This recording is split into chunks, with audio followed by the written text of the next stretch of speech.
Welcome to today's episode in our series of Parts of Self. Last week we discussed the critical part, and one of the parts that can really tag team with them is protector part. So that's what we're talking about today. Yep.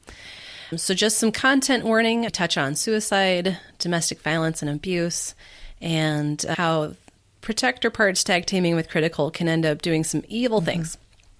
We also talk about how we're so defended and protected against each other and ways we can relax our protector parts. Yep. It's a good discussion. We did give some spoilers for some shows. We talked about a few TV shows. I talked about a documentary I watched that had to do with murder or suicide. We're not sure. But that's right. Another thing that was in there. So tread lightly if that's delicate for you. Okay, this way into your protector part. I'm always good with roping in more supernatural into what we talk about. Like Dean Winchester is actually a really good example of a protector. Oh, yeah. Yeah. Which ties right in to what we're going to be talking about today. Yes. Wow. I'll have to keep watching it, and then I'll know a little bit more if you bring up more stuff, but I'm happy to bring that in more. I know Paul Rudd. I don't have to study up on him, but if we're going to talk about supernatural, too, I should probably study up a little bit. Oh, yeah. At least the best episodes. There's so many good peppered throughout all the seasons. Yeah. My goodness. Anyway. I suppose we should get to the task at hand. We probably should. Yeah. So with just kind of what we're talking about here, protector parts in a lot of what we're saying here. Just going back to taking care of your mom the other day when she was sick. Of course, that was your protector part. Of course, your nurturing part, of course. But when you were thinking about your mom and like, she's not well, I need to get her to the hospital. What were your motivations, your instincts? What were you really thinking and wanting there? I was, I was really wanting somebody else to take over because I didn't feel like I was equipped. Oh, geez. Okay. I was like, I'm not a nurse. I don't know what's going on here. Yep. I don't trust myself to do the right thing at every step. So I need to bring in a professional. Yeah, for sure. Is basically what I was thinking. Just to make sure your mom was okay. Yeah. Mm-hmm. Absolutely. Yeah. And that's what protector parts will do too. They will delegate if they think they need to. Which is okay, because you're right, you're not a nurse. You weren't the medical professional who is going to help take care of that. Mm-hmm. And so that's what a lot of protector parts do. It's like, yeah, this is bigger than me, so I need to go find someone. I'm going to call 911. I need to call the fire department, that kind of stuff. That's why we have these services. Yeah. It's for protection. They were so great, too. So, which is so good to hear. Yeah. Yeah. Protector parts really want to protect from both real and perceived threats. So real threats, anything that's going to hurt or kill us or anything, people we love, animals, whatever. And then perceived threats is anything that's just going to make life harder. So it doesn't matter to your stress response if it's a real or perceived threat. It's going to do fight, freeze, whatever, regardless. So if we're looking at just really black and white examples of what a protector part looks like, we can look at Terminator and T2. Not the first movie, the second one. Okay. Because in the first movie, he's trying to kill Sarah Connor. In the second movie, he's trying to protect John Connor at all costs. Right. And it's a very good one-track mind. I have to protect. And that's his primary main objective. And when he, achieves his objective, he's done. And he ends up, melting his chip in the lava or whatever. It's been a long time since I've seen this movie, but you know what I'm saying. Yeah, it's been a while since I've seen it, too. Yeah. So he's a robot, of course. Yeah. And it's very black and white with the Terminator. So let me use a different character. Okay. I know you probably don't watch Bob's Burgers as much as Megan, your co-host on your other podcast, right? Right. I've seen a few episodes and I do enjoy it. I just forget to go to it. Sometimes I'll put it on in the background, but I'm not always paying attention. Yeah, that's But okay. I do like it. I don't think to use it as my go-to, which I probably should. It's such a good one. But yeah. That's me in cartoons, but whatever. Yeah. So there's a Thanksgiving episode. They do like different holiday episodes peppered in. So anyway, there's this one episode where the mayor is supposed to pardon a turkey, and the turkey is Drew P. Neck. And they, right? I know, it's pretty good. So they overhear the mayor's like spokeswoman is talking about how she's got to take this turkey somewhere to get slaughtered or whatever. And then the Belcher kids are like, we can't do this. They just pardoned that turkey. And so they like steal the turkey and they try to go dump it off in the woods. But then there's some coyotes around. And then Louise, she's like, oh my gosh, I can't do this. And then all of a sudden she like jumps up and she's like, no, leave the turkey alone. And it's like, that's her protector part took over right there. She was trying to logic herself out of just, it's okay. It's nature. But no, I got to protect Drew Peanut from the coyotes. I love it. Yeah. And somehow they protect Drew Peanut from the coyotes and get him out of there, which her protector part, did the right job. So here's another nuanced character, Dean Winchester from Supernatural. His primary main objective from when he was a little kid was protect my little brother Sam. Yeah. And we see so many different parts of Dean throughout the series, but that is the most consistent part of him, must protect Sam. Of course, they, get mad at each other, and his critical part's like, fuck you, at different times. And then he comes back around like, no, I got to protect my brother. So these are obvious examples. I don't know if you watch as many cooking shows as my husband and I do. I watch all of them. All of them. Pretty Have you much. been watching? Yeah? Yeah? Okay. So I shouldn't say that. The competition shows. Oh, okay. I watch all of those. Those are fun. Dinner Time Live with David Chang on Netflix. I don't know if you've been watching that one. I have seen some, and I do love him. I've seen him on lots of shows. Yeah, he's great. So watching the Dinner Time Live, he's interviewing his guests while he's cooking, but they're also interviewing him a little bit. And every time they give him a compliment, he's all like, like he shrugs it off. Yeah. And he's very good about deflecting any sort of praise or dismissing it. That's his protector part. We would say like that's his critical part, like, oh no, you're not true. But like that's really more his protector part. If I'm not accepting these compliments, then I don't have to live up to a certain standard. And, I'm expecting perfection for myself anyway. And if I'm not trying to reach your standard, then I don't have to fall so hard. Oh, okay. Yeah, so it's a very different roundabout kind of way protector part works there. This is where people tend to fall into more or less, is the more of the background kind of protector part. The more of the deflecting, the dismissing, I'm not going to accept this compliment because I don't believe it, because I don't want to live up to that standard to crash and fall. Oh, that's interesting. Yeah. Any thoughts there? Well, I tend to do that as far as if anybody tries to give me praise or say something. I don't just say, oh, thank you. Sure. I go, it's no big deal, or whatever. And I try not to internalize it, even though I know that I probably should. But I didn't realize that I was doing that so that I didn't have to live up to it next time. But now that you say that, that makes a lot of sense for me personally. Okay. Got it. And I suppose that's my responsible part. Going easy there, Tiger. We don't want to get roped into anything here. Yeah, for sure. I understand that. Yeah. That's a really valid point, and I'm happy you brought that up, because it's usually the competent and consistent people at workplaces that tend to get promoted to shit positions that, oh, because you're good at this, you're going to be good at this. No, you're just taking advantage of me because I'm competent. So a lot of the time, not like I would do this because I just don't think I have the integrity to do this. Oh, I mean, I have the integrity to not do this. So it's very easy to be like, oh, yeah, I'm incompetent, and pretend like you don't know what you're doing. Sandbagging or weaponized incompetence even. So you don't have to get roped into certain things you don't want to do. I've worked with a lot of people like that. I bet you have. Do you have a story for me? I can't think of anything in particular, just that a lot of people that I worked with are like, they would get mad at me for getting stuff done because they're like, you're making us look bad. I'm like, I'm not doing anything to you. You are not doing anything. That's right. That's on you. I'm going to do my job and do it well. But then you're right. What happens to me is I get roped into doing shit I didn't want to do. That's right. Not good at. Because I'm the only one that's willing to work. And I shouldn't say the only one, but... One of the only ones. One of the only ones in a group of people that could be given this task. Yep. I'm the only one that shows that I'll do what you tell me to do. That's right. Yeah. And you're not receiving any extra compensation for these extra duties and descriptions, of course. Yeah. Yeah. Yep. And Greg always tells me, you should just sandbag. Just sandbag. Well, I don't work for anyone right now, so I don't have to worry about that. But I'm like, I got this done in this amount of time. And then, of course, yes, it is expected that I would get that done in that amount of time or faster next time.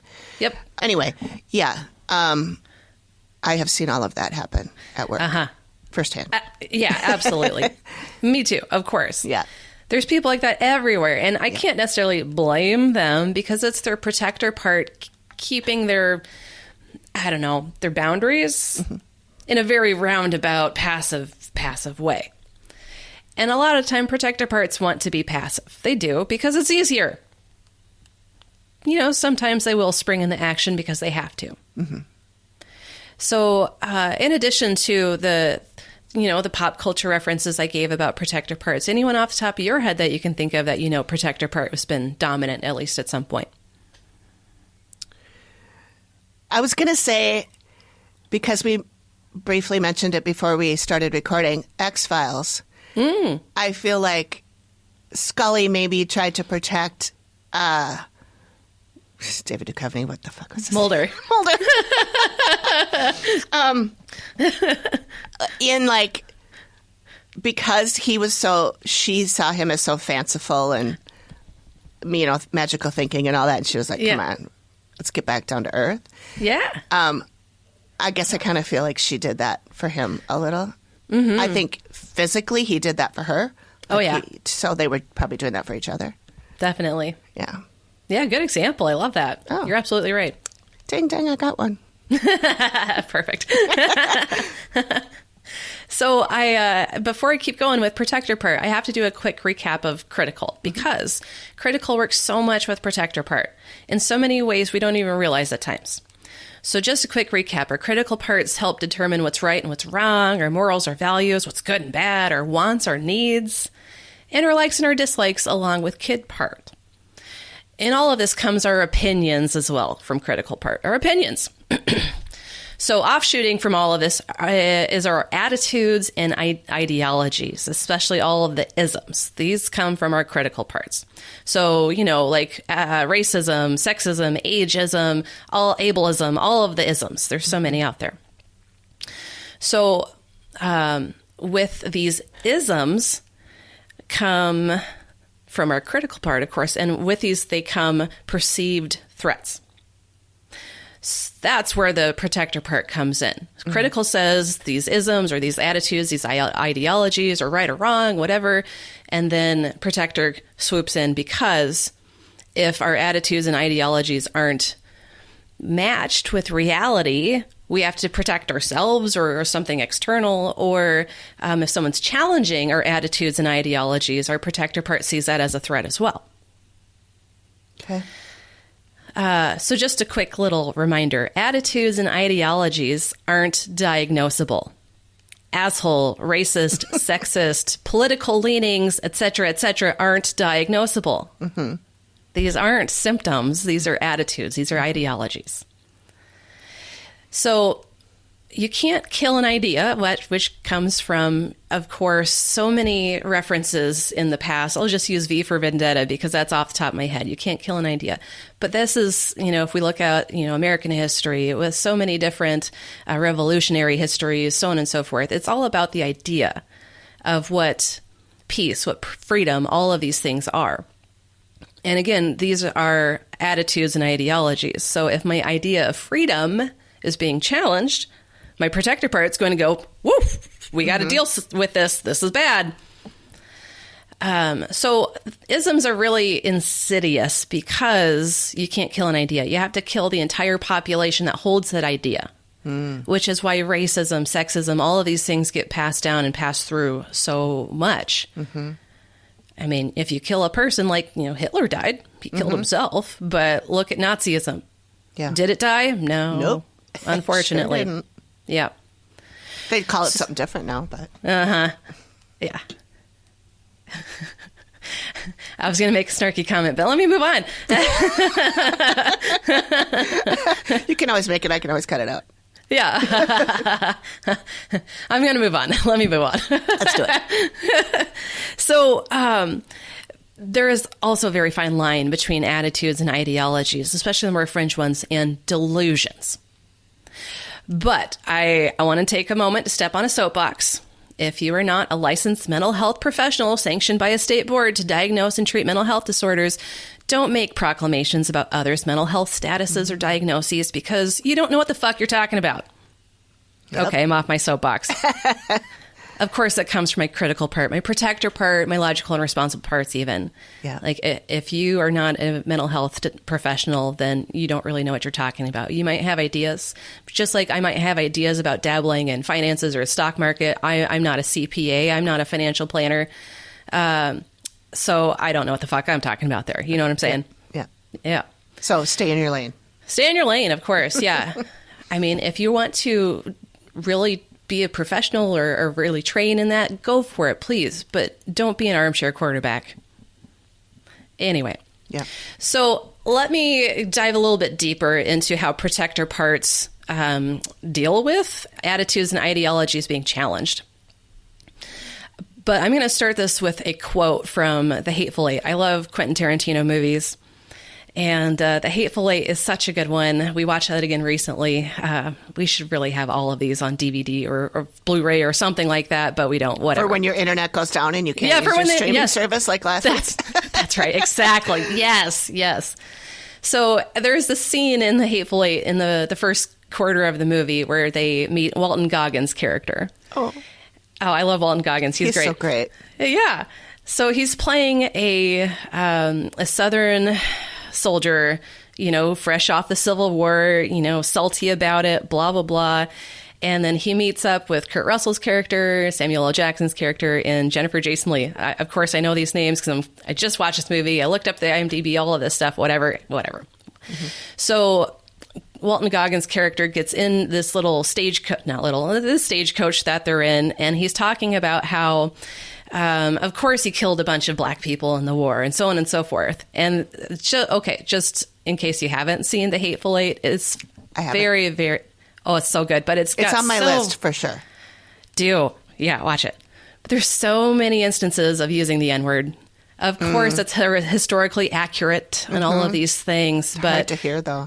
It is kind of hard to hear, especially in certain contexts. Mm-hmm. So Walton Goggins' character says, and this is straight out of his protector part, "'Cause when N-words are scared, that's when white folks is safe." Oh. Right? Shit. Right, yeah. That is very point blank obvious, his protector part.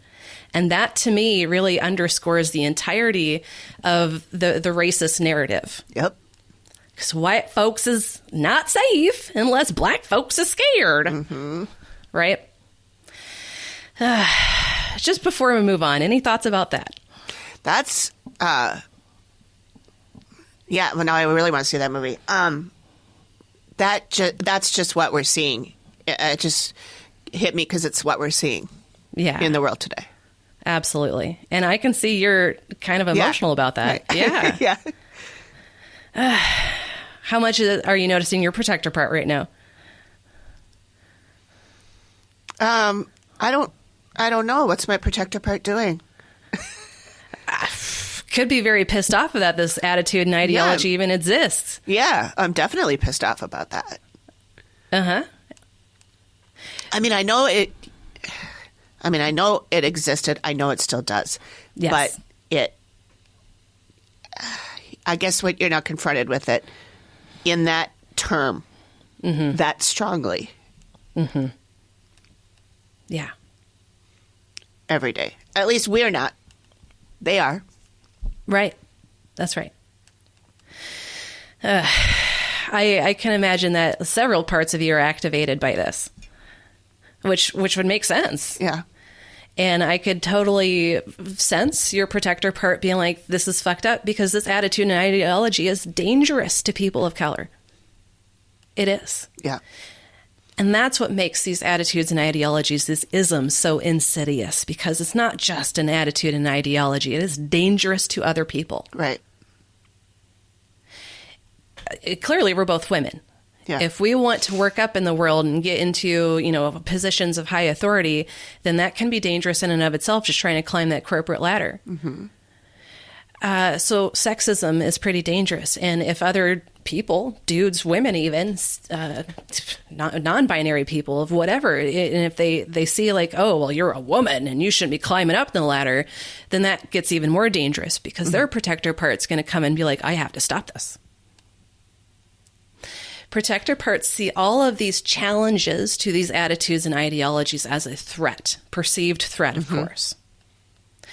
Because if I have to say, well, this woman is in a higher position than me, and I think women need to be in the kitchen barefoot and pregnant, then this is a direct challenge. This is a direct threat to my what I think my way of life, the way I want it to be. So looping back around to our critical and kid parts, wanting and not wanting things, protector part will work off of that as well. If we look at little kids, 2, 3-year-olds, and they want something and they can't get it, what do? They throw themselves on the floor, they flail around, they start hitting.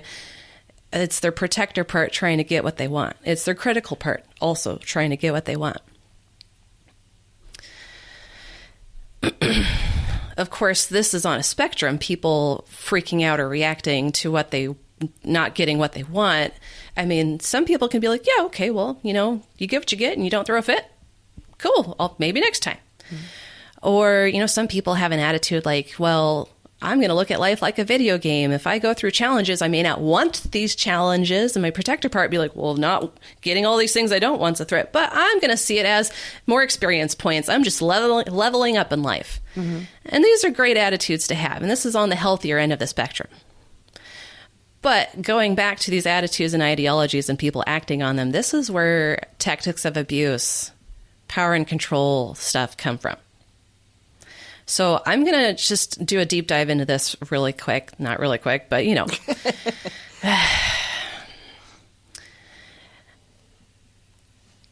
when our protector parts are so burdened by lots of little kid parts that are burden critical parts, the more aggressive they tend to get.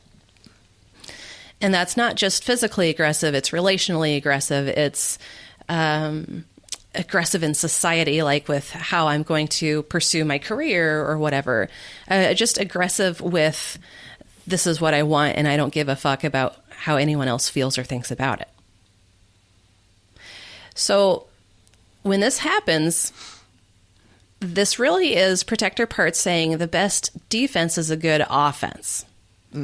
Yep. If I can get ahead of this, or if I can put myself in a position to stay ahead of this, then I'm better off. And so, again, this is where abuse, power, and control comes from. It's to get what you want and to avoid what you don't want. So getting into positions of power and authority, like the police, surgeons, doctors, lawyers, and judges. There's so many other professions, but off the top of my head, those are the ones that people really tend to gravitate toward if they want power and control. Because if they have that authority, then I am above the law. We see that a lot too, especially the more rulings or whatever that say, yeah, you do have impunity because you're in this position. Do we want people in positions of authority and power to have impunity? No, we don't. It's not safe for us, for one, and our freedoms get taken away more that way. So it's not free or safe. I'm just kind of referencing, the prior episode that we did. Yeah. So the more people tend to embrace the tactics of abuse and want that power and control, the more they're going to employ those tactics of abuse, depending on, their relationships or whatever. And this is where we get the cycle of violence. So I'm just going to step aside really quick and explain the cycle of violence. So that's basically when you first meet someone new, what's great, it's the honeymoon phase, or they're charming, they're wonderful. And then, the newness wears off and things start feeling kind of tense, kind of weird, and things start getting more escalated as far as, emotions, stress, tensions. And then all of a sudden there's some sort of violent outburst, whether, someone's throwing things or hitting someone, there's just violent outburst. And then it's like, oh, I'm sorry, I didn't mean to do that. My temper got the best of me, or I was just so impassioned by this, blah, blah, blah, excuse. And then it's back to the honeymoon phase. The honeymoon phase is shorter this time. And then, the stress, the tension building starts going sooner. And then there's an explosion again. You just pissed me off so bad, and you made me hit you, blah, blah, blah. Oh, the next day, I'm so sorry, I didn't mean to do that. I was just so mad, blah. And then eventually the cycle just gets shorter and shorter to where it was just the tension building and the explosion. Mm-hmm. Because protector part says, well, I don't have to put on a face anymore. That face, like, oh, I was so charming and so wonderful in the beginning. Well, I don't have to put that face on anymore. I had to get this relationship. Mm-hmm. But now I don't. Mm-hmm. Now I can just be the person that I am. And as soon as this other person I'm abusing challenges who I think I am, or whatever, there's another explosion. And there could be violence constantly throughout the day because of this. I imagine it also has, and maybe this is what you're saying, but like the first time the abuser gets away with it in that the other person doesn't leave, then they're like, oh, that worked. I'm going to try that again and again and again. That's right. Because I know it worked. That's right. And protector parts are very much like that. If this worked before, I'm going to keep doing it. I'm going to double down. I'm going to triple down, even if logically it's not working anymore. But this worked then. It better work again now. That's all I know. I'm going to keep doing it. Protector parts get to be more automatic. We all have automatic parts of self, and that really comes from the deeper parts of the brain that control our regulation, our heart beating, our breathing, but it's also involved with muscle memory. So like if we get in a car, our bodies just kind of start automatically doing their thing. So automatic, I like to call them autopilot parts. They live within us too. Mm-hmm. Protector parts, not quite an autopilot part, but can get into that rut. So, for example, like if one of my go-to defense mechanisms is I'm just going to tune everything out and focus on my phone, I'm just going to start scrolling and just block everything out. And if that's something that's very ingrained in me, as soon as I start feeling uncomfortable, I'm going to do that. If my husband wants to have a deep conversation, I'm on my phone. Oh, I can't do that right now. If I'm in a crowd, I'm on my phone. And it just gets to be so automatic that we don't even realize that's what we're doing. Like, oh, I'm on my phone again. My goodness. So this is a big kind of driver of how protector parts gets into these tactics of power and control and tactics of abuse. It gets to be automatic, especially if this is something that people started learning when they were like 2 years old, 3 years old. And this is when people do learn these tactics of abuse. Every toddler who throws a tantrum just kind of innately uses some of these tactics of abuse. And if a parent or both parents or a caregiver doesn't, rein this in, redirect, guide, so on and so forth, this is going to continue throughout this person's life. Mm-hmm. There are so many more things I want to say about that, but I think that's another episode. Yeah, I think we talked about this before, that we could do a whole episode, maybe even series on abuse. Yeah. Because like what you were just saying, the toddler that does this and then moves into doing it as an adult, especially if they are abused when they're little. That's a whole different type of cycle of abuse than what you just described. Mm-hmm. And that's important too. So yeah, that's for a later date, which will be a tough subject, but worth covering, I think. Yeah, absolutely. Yeah. So really, if we look at all these tactics of abuse, and if we put it very basically, it is to get what we want and to avoid what we don't want. Mm-hmm. If I want a relationship and I want to avoid that person leaving me, then I'm going to keep them abused. I'm going to keep them isolated. I'm going to keep them feeling like they can't get any better than me because I don't want them gone. Mm-hmm. And you know what? If I can't have them, no one else can. This is where murder-suicide comes from a lot. That's where it gets very dangerous. Yeah, exactly. That's where it gets dangerous, yes. So this really is, again, protector part saying the best defense is a good offense. So I'm just going to loop back around to when I was saying in the last episode, if someone's critical part's in the driver's seat, the only thing that critical part is going to hear is your critical part. Mm-hmm. Do that if it's just their critical part. That's great. But if it's their critical part and protector part in the driver's seat together, then I don't know if bringing your critical part to the forefront is going to be helpful for you. That might make things worse for you. So in that case, the best line of defense you have against someone who's critical and protector dominant is just to avoid them as much as possible. If you cannot have a relationship with them, probably for the better. If it's a parent, a sibling, a boss, someone you have to work with, keep it as, I don't know, pleasant, superficial, and brief as you can. That'll be for another episode as well, probably the domestic violence series or tactics of abuse or whatever. Mm-hmm. But anyway, I just wanted to throw that out there.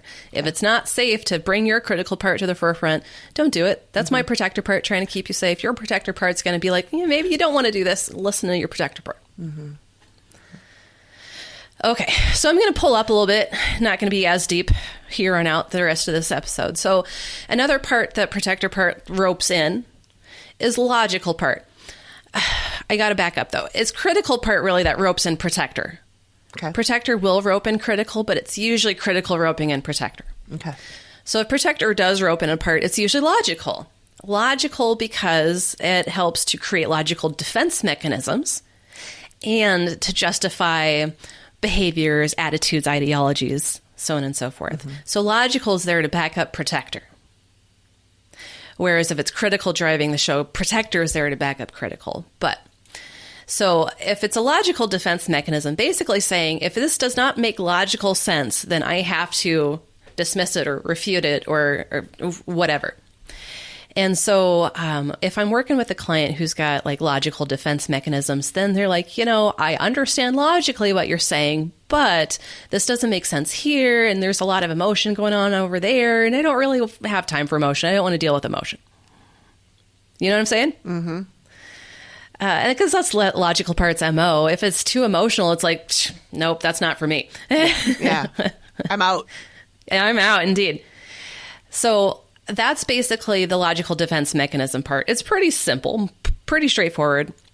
But if protector is using logical to justify things, well, that's again where the abuse perpetuates. Well, you made me this way. You made me hit you. That's logical part justifying it.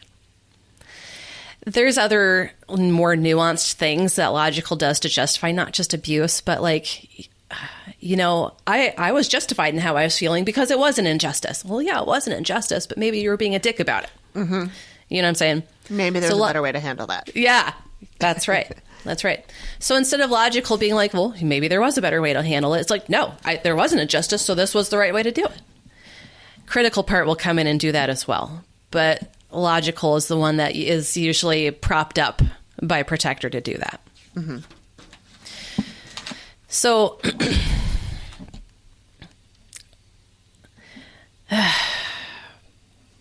when I'm not going to get too deep into this because this is also probably going to be part of the domestic violence or abuse series, whatever. I was just starting to take some notes because I'm like, there are things I want to make sure we talk about when we talk about that. Yeah. So I'm like, I don't want to forget. Mm-hmm. I know I'm going to watch this over and over again as I edit it. Yeah. But I don't know that it's going to trigger it in my brain the way it did just now. So I'm going to jot some notes down. Yeah, that's great. Yeah.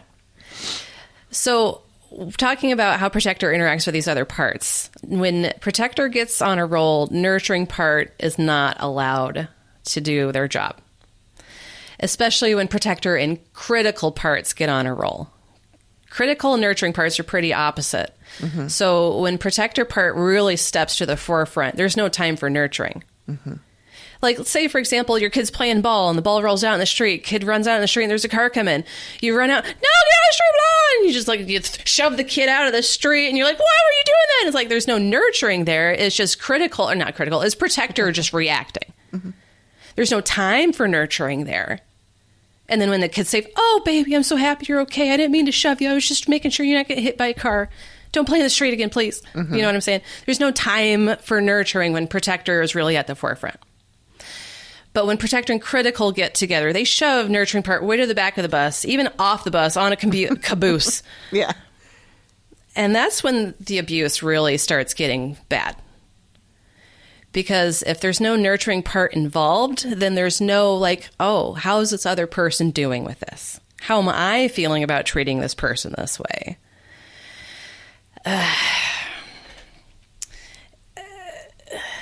Yes. So I'm just kind of also looping back around to, I was trying to make a point in the last episode. When protector and critical tag team and there's no room for nurturing, that's when things start getting evil. Is what we would consider evil, or what a major religion would consider evil. Rape, abuse, lying, cheating, stealing, murder. I could go on. Torture, so on and so forth. So we don't want our protector part to shove nurturing to the back of the bus or even off the bus. That's not good. We want to keep our nurturing parts to make sure that what we're doing is healthy and balanced. So if we look at someone who's just critical and protector dominant, no nurturing to be found, usually that's where we get people with antisocial personality disorder. Everybody is temporarily capable of their nurturing part going out the window and their protector and even critical taking over. But again, temporarily. When someone is consistently without that nurturing part, again, scary stuff. Okay, so again, we'll save the rest of that deep stuff for another episode. On the flip side, if protector props up nurturing and says, nurturing, you're at the forefront, this is where things go bad too, for us especially, because we're enabling, we're doormats, we're coddling, we're excusing, we're shielding, we're avoiding.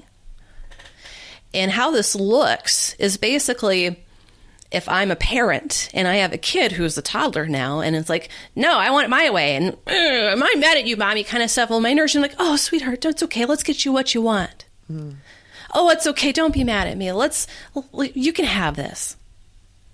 Oh, no, Dad was just being mean to you. He's not trying to tell you you're doing it wrong. You're perfect. You know what I'm saying? This is where we get people with narcissistic personality disorder. It's just that enable. There's nothing wrong with you. It's okay. It's his problem. This is also where we get a hammer and a marshmallow sort of dynamic with parents. The dad is, or usually I'm stereotyping, the dad is usually, son, you got to do better, or daughter, you got to do better, or whatever, and get your grades up, and I'm going to beat your ass if you step out of line, and blah, blah, blah. And then the mom, usually I'm stereotyping, comes in, oh, no, don't worry about him. He was just mad from work, and he blah, blah, blah. Don't worry about it. That's such a dangerous dynamic, too, because that perpetuates this attitude and ideology. Well, there's nothing wrong with me. If I get in trouble, it's not my fault. Yeah, because they've learned early on to blame someone else because that's right. Authority figure, quote unquote, their parent told them that's how you do it. That's right. Yep. Interesting. And if both parents are enabling like that, then it's even worse. Because if there's a hammer and a marshmallow dynamic, parts of the kid start feeling shame and all of this stuff. I'm not good enough. I'm bad. I can't do anything right. I'm a failure. But then the other parts that were propped up by the enabler, yeah, I'm fine. It's not me. It's your fault. You know, you're the one making me feel this way. But if it's both parents, yeah, you're perfect. You're the blah, blah, blah. Then there's no real shame. Yeah. There's nothing really holding them back. They're just emboldened. To do whatever the fuck they want.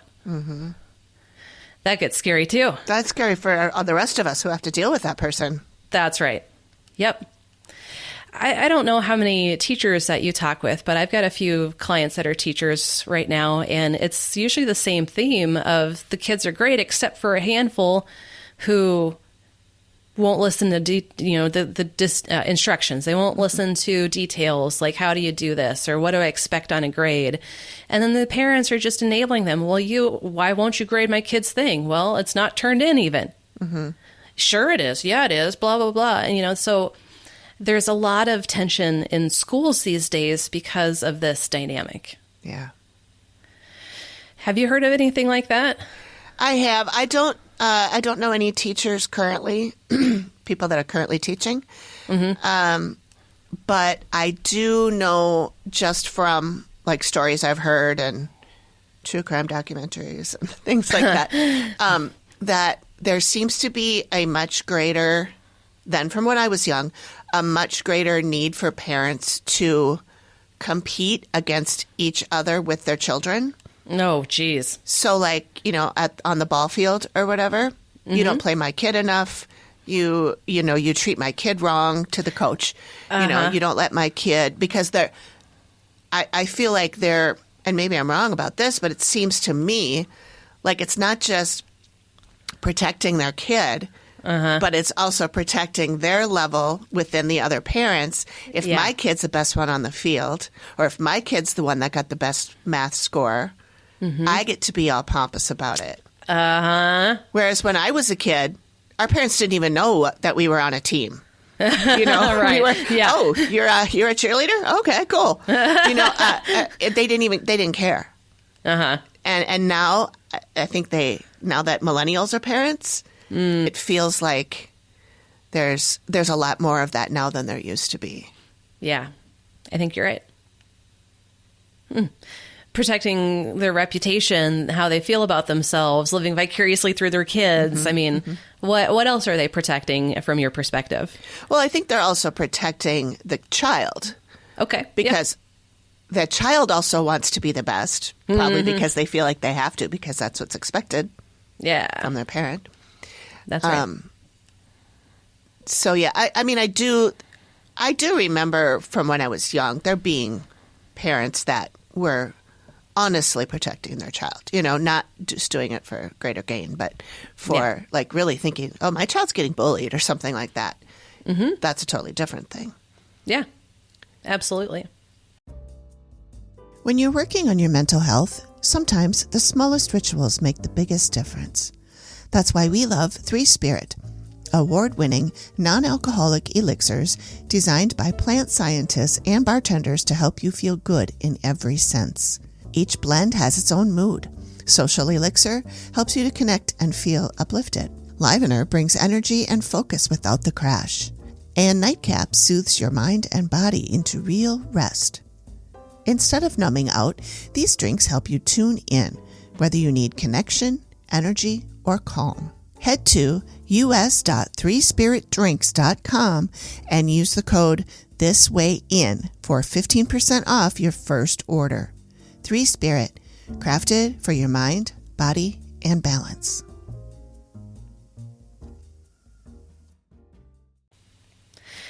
Yeah, wow, there's so much going on with just that dynamic alone that we can dive into that in a whole episode as well. It's kind of gross, especially in like smaller towns or more like tighter knit communities. Like Everybody I know there's knows a lot everybody, and the generations of those people know each other, and that family has to be on top, otherwise the whole community will crumble. Right, yeah, exactly. Yeah. Man, those dynamics are just kind of weird. Yeah. I mean, even in cities, even like in the Twin Cities, I know there's lots of different suburbs and neighborhoods and that kind of stuff. I can imagine there's little enclaves of that sort of stuff going on. Absolutely. Absolutely. Especially in the suburbs, I think, more so than in the inner cities. But yeah. Yeah, for sure. So protector part really drives so many things, even if we don't even realize it, especially with these sort of dynamics. So another thing about protector putting nurturing at the forefront is it's not protecting us in the long run. It is in the short run by keeping the peace. Well, if there's any sort of tension, well, I'm going to come in and just make sure everyone feels okay. So it's safer this way. I'd rather you be mad at me than mad at each other, because at least we're not going to go to fisticuffs when you might. So really nurturing part is propped up by protector to protect in the immediate sort of situation. But in the long run, all that does is destroy, essentially, the person who's doing all this nurturing and enabling. Because that person who's doing all this nurturing and enabling isn't allowed to be themselves. If they're expected to be the peacemaker and to be the coddler and treat everyone with, like, oh, it's okay. And as soon as that doesn't happen, well, then the other person's protector part's like, what the fuck's going on here? And the critical part, too. Like, this isn't right. This needs to happen so it's safer. And so people really don't like it when the enabler stops enabling. This also contributes to a distancer-pursuer dynamic in intimate relationships. So the person who's the nurturing, propped up by their protector part, is usually the pursuer. Oh, how was your day? And what do you want to do? And what do you want for supper? And I already made you supper. What sort of cocktail do you want to go along with that? Leave me alone, woman. I just got back from work. Oh, I had a stressful day and people asking me shit. Just get off my ass. Oh, I'm just trying to help you. You know, and that's an extreme example, of course, but a distancer pursuer, like eventually this drives a wedge between people in the nurturing part's pursuit at, you know, protector part's behest to keep things together. Things fall apart. So again, long run, nurturing part propped up by protector is not the best thing to do for anybody, really, especially yourself. There's a whole book. This came out in the 80s called Women Who Love Too Much, basically about this whole dynamic. I remember when that book came out. Oh, wow. I do. Did you read it? No. That's a good one. It's okay. I probably went, that's probably me, so. Oh. Oh, man. Let's move on from that. So I'm going to get kind of deep again. So sometimes there are protector parts that say suicide is the only option. And logically, it's quite counterintuitive. But to this protector part, things are so bad, things are so painful, there's no future to be seen, that the best thing for self-protection is to end it. Like, just put me out of my misery sort of thinking. And when this sort of deal happens, I found that this protector part will just take over all of a sudden. Yeah. Usually after lurking in the background for a while, like you have some gnawing thoughts, you know, some suicidal ideation, just like, maybe it'd be better off to just end it. Or maybe, you know, it'd be better if you just didn't wake up today. Or maybe it'd be better if you weren't born. You know, way in the back of your head, like just gnawing at you. And that's manageable. That's all well and good. Is that part's not trying to annihilate you. That part's just trying to get you out of, again, your misery. And so after being in the background for so long, or even not even that long, something happens that's so triggering to this protector part, it just takes over the driver's seat all of a sudden at all of the rest of the part's horror, even at the self's horror of like, whoa, what the fuck? We can't have this. Don't do it. And then it's too late. Because that protector part just took over and it's over. That's really interesting because I just watched a documentary, and we can cut this if you think it doesn't make sense with what you're saying, but I just watched a documentary about a woman who was found dead in her apartment, stabbed. Oh. And it was ruled a suicide. Okay. And everybody who knew her was like, there's no way she would kill herself. She was about to get married. She was super excited. She, you know, she had some anxiety in her life. She hated her job, but she wasn't suicidal. She'd never told anybody she was suicidal. And so the whole show is trying to figure out, did she actually kill herself? Right. Or was she murdered? And I have my own thoughts, which I don't have to share, but I will say that they had a psychologist or psychiatrist on explaining how you don't always know. Even if you're super, super close to somebody, you don't know what their thoughts were. And also, when that thought comes, it comes fast and they act on it real quick. They don't call their friends and say, do you think I should do this? That's right. It happens very quickly. Yep. And so she was saying it could have been a suicide. It could have. That's right. Because, and this is where a lot of people in suicide prevention don't like to talk about or admit, there's not much you can do to prevent it in that moment. The only thing that really stops someone in that moment is an external thing that actually stops them. So someone might be getting ready to, you know, off themselves, and then in comes their roommate all of a sudden. Oh, I'm back from my date early. Oh, good. Okay, cool. Good to see you. And the roommate doesn't even know what was about to transpire. Right. But they didn't do it because there's someone there. Someone thwarted that protector part from jumping in the driver's seat. I've had clients who have told me like I work with a lot of trauma. So a lot of clients I've had have had suicidal ideations, attempts even, so on and so forth. And several clients have told me like in these moments, it's like they are looking back from, their perspective as like looking at themselves like it's a whole nother person. Wow. Because they're not in the driver's seat. That part that took over is in the driver's seat. And that part is so removed, essentially, from everything else. It's like a whole nother person. They're seeing themselves. Wow. So suicide prevention really is getting this person's support system more intact, getting someone that they can rely on consistently. Other people, the quality of the relationships, that's suicide prevention. If they have depression, anxiety, PTSD, all of the above, getting some proper help for all of that would be good. I can say antidepressants help, but they don't all the time. And sometimes it's counterintuitive where if the person's suicidal and they started taking an antidepressant, they're going to be more energized to end it. Oh, okay. Because if someone's so depressed, they don't even have energy to get out of bed or barely eat, all that kind of stuff. As soon as they start taking an antidepressant, they get more energy. Oh, I might as well end it now because I can't. So there's always like these warnings on antidepressants about that. So sometimes, though, our protector parts don't just take over. They talk with logical parts like, listen, this is bad. There's no way out of this. Like people with terminal illnesses or whatever. This is where we get like medically assisted dying or assisted suicide come from. And a lot of the time people think, oh, you shouldn't do that. We need to preserve life as it is. Well, if I'm in a fucking coma and I'm in a vegetative state, just fucking kill me, please. Exactly. Yep. I don't want to be alive for that. That's not me. Right. That's why it's important to get your living will, or they used to call it. I don't think they call it that anymore. We just did one for my mom, where you get to say now ahead of time what you want to happen if you can't speak and if you're in that state.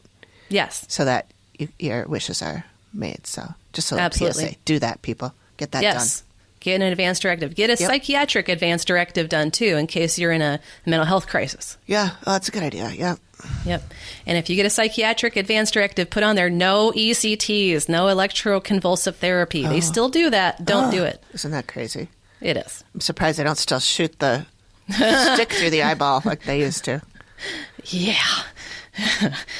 We should do a whole episode on crazy old methods in psychology and psychiatry because there's some very doozies, very creepy shit.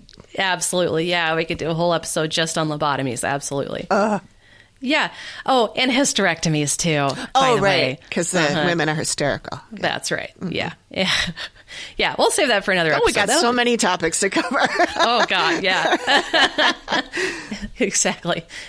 So I'm going to use another pop culture example. I don't know if you watched The Last of Us on HBO. We haven't seen the second season yet, but the first one's really good. I want to. Oh, it's good. There's an episode where... Spoiler alert.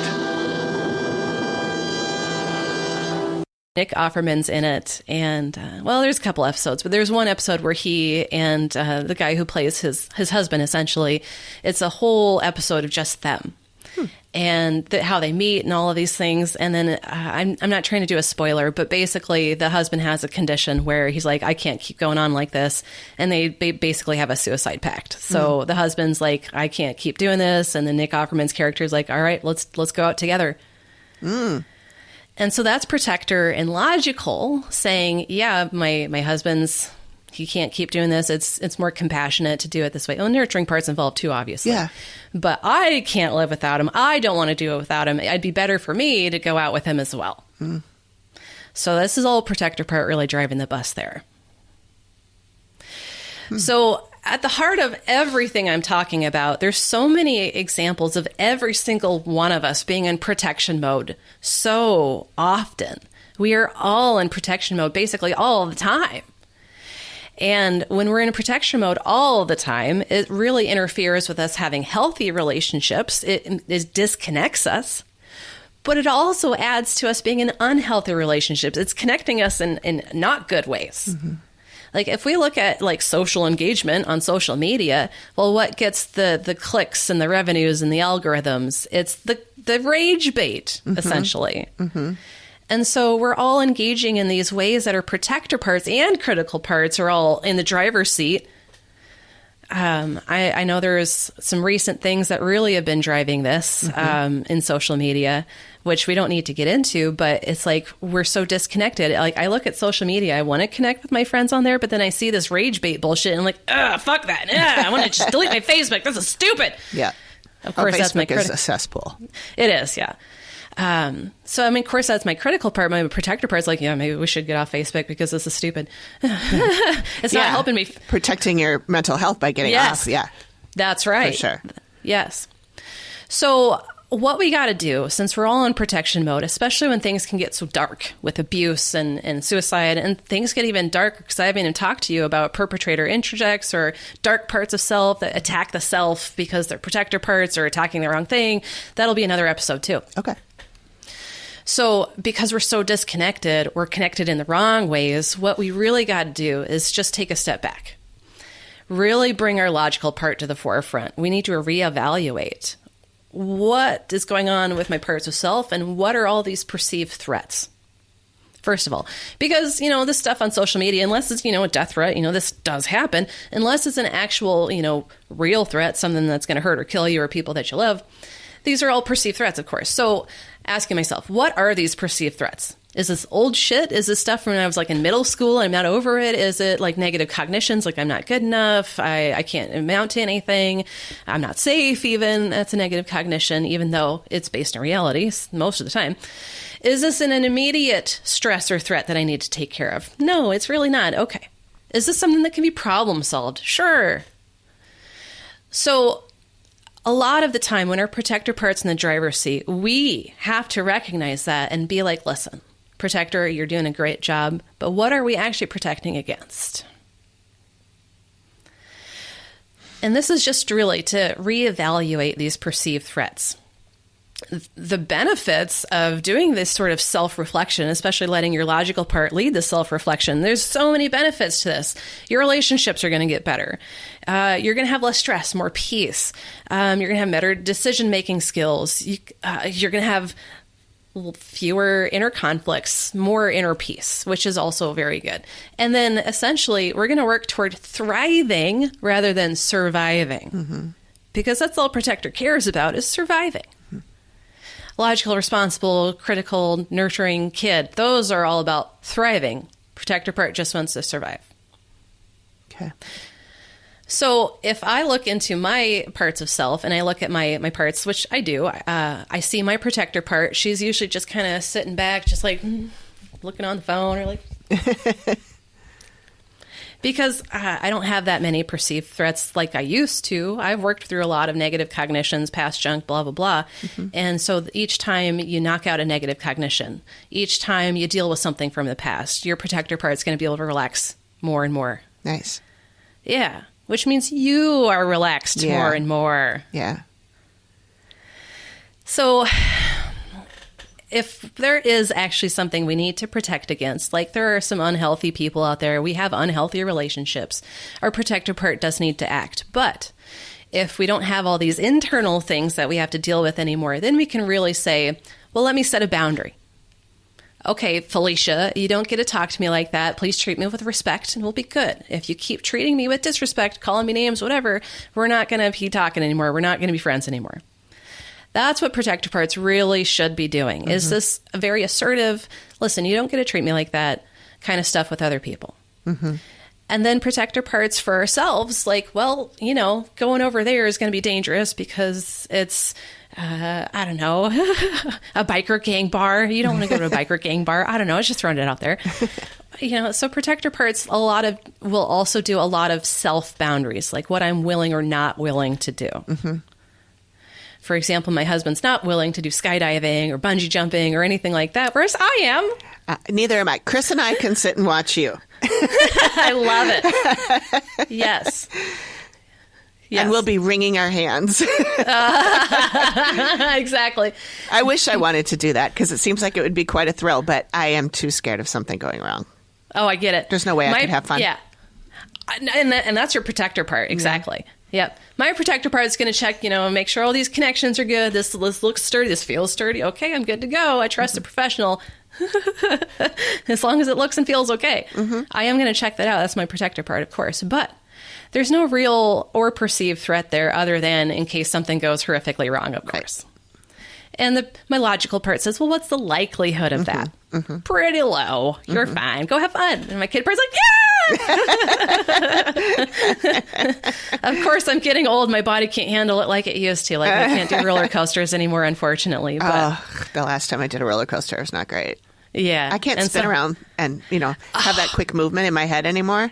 I used to love that shit. The tilt-a-whirl. Yes. That was my favorite thing. And the caterpillar, I think it was called, the black one, or the spider or something. It went up and down as it spun and was doing all of the...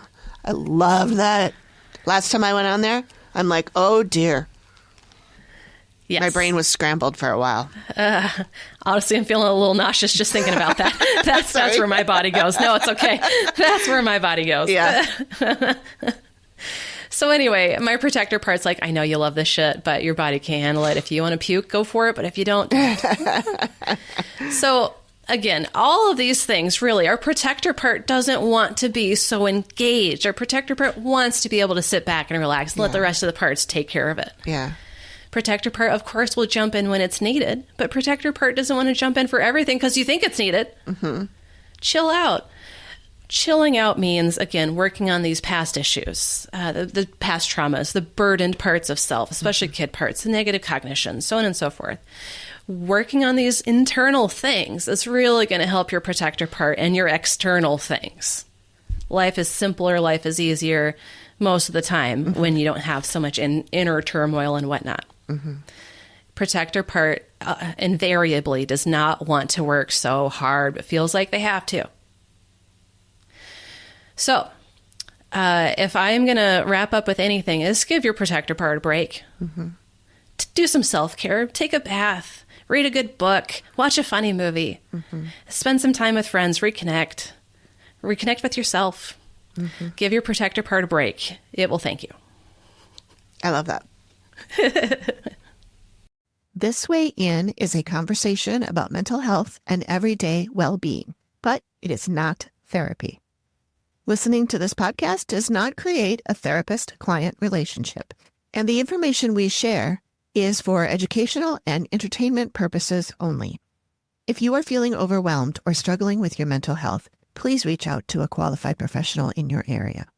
Never delay, disregard, or change professional recommendations or advice because of something you heard here. And please remember that any views expressed here are our own and don't represent any licensing boards. This Way In is co-produced by Brittney Baxter-Dameron and me, Amy Lotsberg, at Collected Sounds Media. I also edit and manage the show, which is part of the Collected Sounds Independent Podcast Network.